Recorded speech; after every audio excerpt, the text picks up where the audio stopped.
You're lying in bed, not sleeping, just lying there. You know you should put the phone down. You know scrolling won't help. You understand exactly why you're still awake, and you do it anyway. If you've ever wondered why knowing doesn't change behavior, this is it. You're not confused. You already know this about yourself. The problem isn't awareness. The problem is that understanding feels like doing something. And here's the part that stings.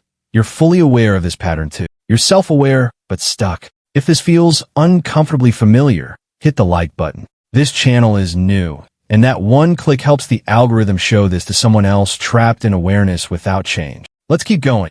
Why knowing hasn't helped. You've told yourself 100 times, tomorrow I'll go to bed earlier. You understand why sleep matters. You know what happens when you don't rest. You can list the consequences. But here you are. Again, think about it like this. It's like knowing the stove is hot, understanding burn physics perfectly, explaining thermal conductivity to someone, and then touching it anyway. The knowledge was real. The understanding was complete. But your hand still got burned. Here's what actually happened. Knowing about the problem started to feel like solving it. You acknowledged it. You thought about it. Your brain engaged with the issue. So it registered as effort. But in the real world, you're still awake at 3 a.m. This is the self-awareness loop most intelligent people never escape. And here's the uncomfortable truth. You're good at understanding. So when something feels uncomfortable, you think about it instead of changing. But let me ask you something. When's the last time understanding your sleep pattern actually changed and you fell asleep? Exactly. Now here's where it gets real. Thinking is comfort. You're not scrolling because you're interested. You're scrolling because lying in silence feels worse. So you keep your mind busy. You read articles you won't remember. You watch videos you don't care about. You refresh feeds that haven't changed. And all of it feels better than just lying there with your thoughts. But here's what's really happening. Distraction became your safety. You're not avoiding sleep. You're avoiding the feeling that comes before sleep. The quiet. The thoughts. The awareness of things you haven't dealt with. Intelligent people repeat mistakes like this because thinking feels safer than fear. This is one of the main reasons why smart people repeat mistakes. They use their minds to escape discomfort instead of sitting with it. And scrolling at 3 a.m. looks like a small thing, but it's the same pattern showing up everywhere. Overthinking and repeating habits instead of just being uncomfortable for 5 minutes. But stay with me because this goes deeper. The shift tonight, when you reach for your phone in bed, stop. Put it across the room before you lie down. Feel the discomfort. Don't fill it. Just breathe through it for 5 minutes. This is how you stop overthinking, start doing. Now let's talk about what happens next. Waiting for tired to feel different. You tell yourself you'll sleep when you're actually tired, when your body feels ready, when your mind settles, when the anxiety fades. So you wait. You scroll a little more. You tell yourself it's helping you wind down. You're just waiting for the right moment. And the whole time, you're watching the clock. Here's the mistake. You think the feeling comes before the action. Like you need to feel sleepy before you can close your eyes, or feel calm before you can stop scrolling. But that's backwards. This is why insight doesn't lead to change for most people. Think about every other night you've eventually fallen asleep. You didn't wait for perfect tiredness. You just stopped doing other things. And sleep came after. The stillness came first. The tiredness followed. The problem is you've been treating feeling ready like a requirement. But readiness doesn't arrive. You create it by stopping. This is self-understanding versus real change.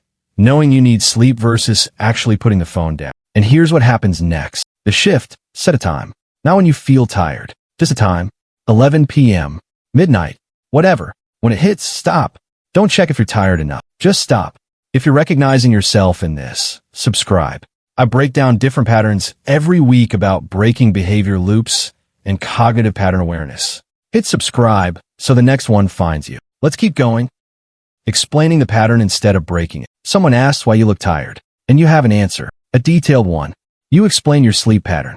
You walk them through why it happens. You show them you understand the cycle. And after you explain it, you feel validated. Like you've addressed it. Like awareness counts for something. But here's what just happened. Explaining became the substitute for sleep. You gave such a thoughtful answer that it felt like resolution. The conversation ended. Everyone understood your struggle, and you didn't have to change anything. This is the self-sabotage loop explained in real time. Why smart people stall? They're so good at articulating the problem that talking about it feels like progress. But every time you explain why you don't sleep well, you're reinforcing it. You're practicing staying awake. This is introspection without action, perfect analysis, zero movement. And here's the thing most people miss.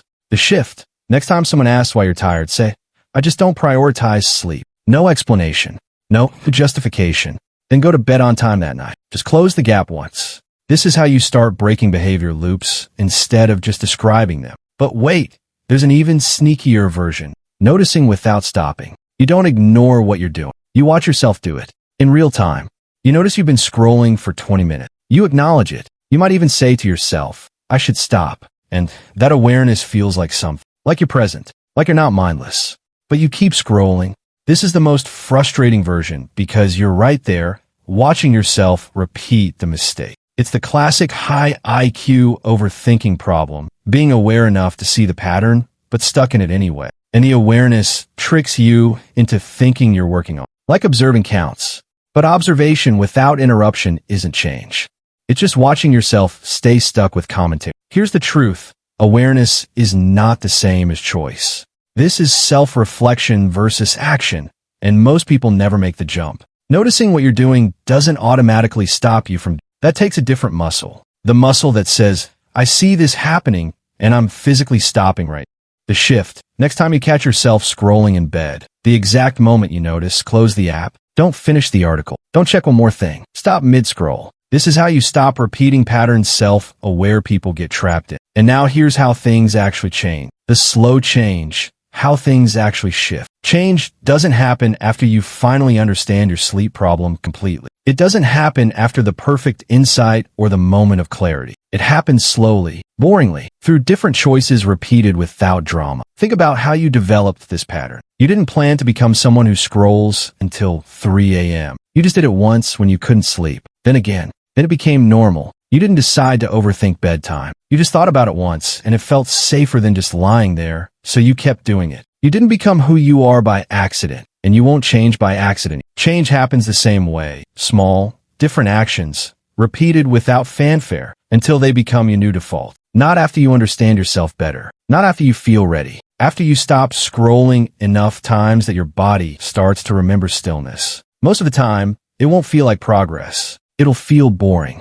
uncomfortable, too small to matter. But that's exactly the point. The things that actually change you are the things you do when nothing feels different and no one's watching. This is overthinking habit patterns versus actual behavior change. And understanding the difference changes everything. This is understanding versus doing, and only one of them puts you to sleep. Simple actions, no motivation. Here are 3 things you can do tonight. Not next week, tonight. 1. Put your phone across the room before bed. Not on the nightstand. Across the room. Make it inconvenient to reach. Do it tonight. 2. Set a stop time. Not a try to sleep time. A stop everything else time. When it hits, stop. Don't check if you're tired. Just stop. 3. When you notice yourself scrolling in bed, stop mid-scroll. Don't finish the video. Don't read the last paragraph. Stop right there. That's it. No perfect sleep routine. No understanding yourself more deep. Just 3 small actions that move you from thinking to sleep. You already know what keeps you awake. You've known for a while. The only thing left is to stop knowing and start stopping. And if this hit differently, leave a comment. Tell me which pattern you saw yourself. Your comment helps this reach someone else caught in mistakes pattern thing. This feels simple, which is exactly why it might actually work.